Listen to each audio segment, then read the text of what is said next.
So now coming on to the ventricular depolarization. So the ventricular depolarization vector is divided into three vectors. Okay, vector 1, vector 2 and vector 3.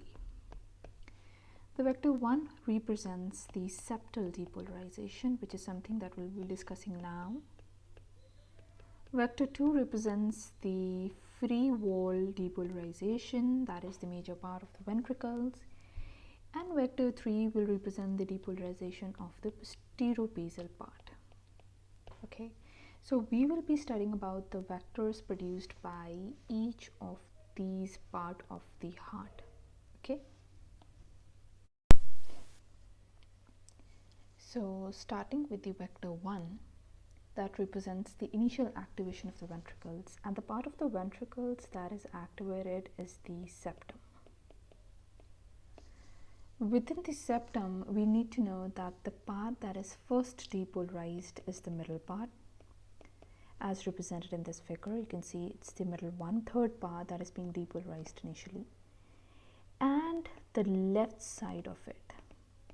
So the left side of the middle part of the septum is the first region of the entire ventricle to be depolarized.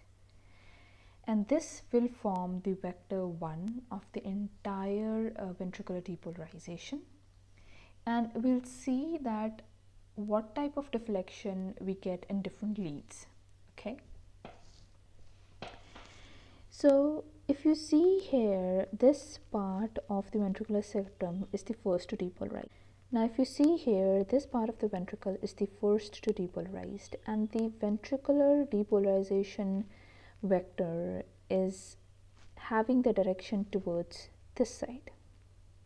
Okay, so in a 3D plane, the direction is towards the right and interior and inferior. Okay, so this is the direction of the ventricular septum depolarization. And it's important to know the direction so that we know the type of deflections that we will be getting in the different leads.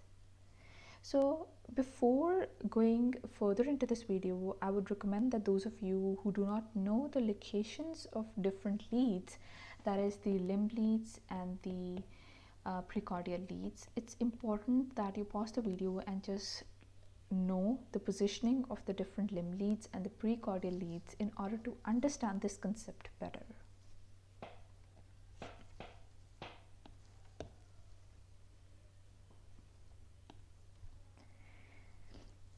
So the image on the right side shows the different leads in the horizontal plane and the frontal plane. Okay.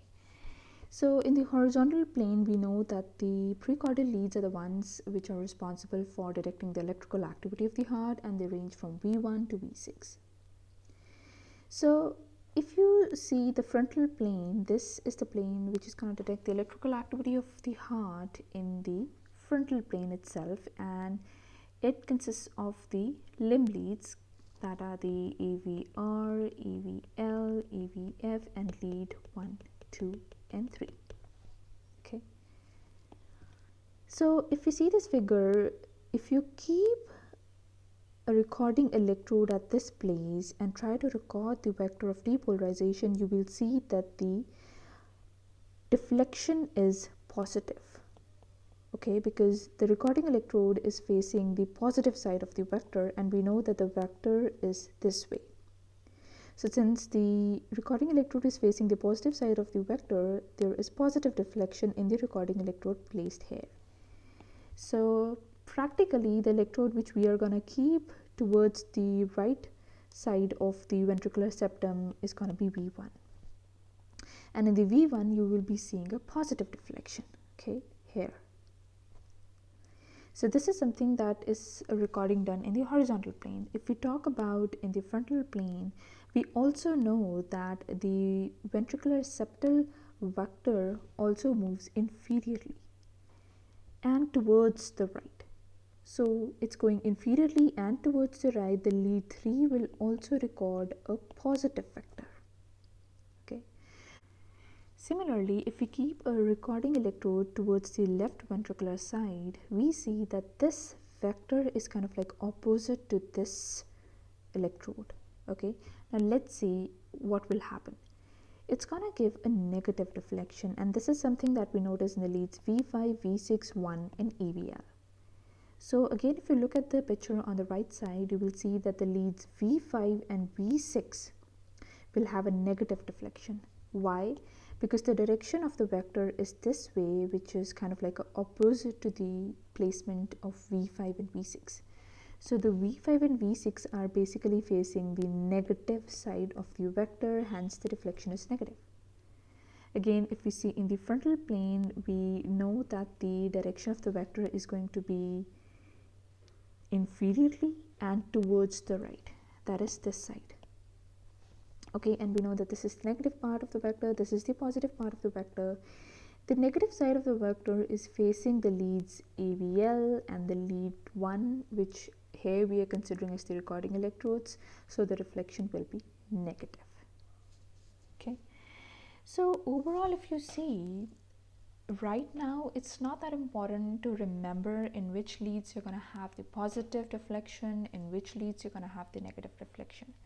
What is more important here is to focus on the concept that why is it that in certain leads of the ECG we have a positive deflection of the ventricular septum, and in certain leads we have the negative deflection. So this is only with time and experience that you will actually kind of like make out right then and there at the moment when you look at the ECG that why this is having a positive reflection, why this is having a negative reflection, because you need to know the positioning of the different leads. Okay, so in this image, the thing that you really need to keep in mind is why are we having positive reflection in V1? Because the vector faces towards it. The positive side faces towards the recording electrode, hence a positive deflection, and vice versa towards the opposite side.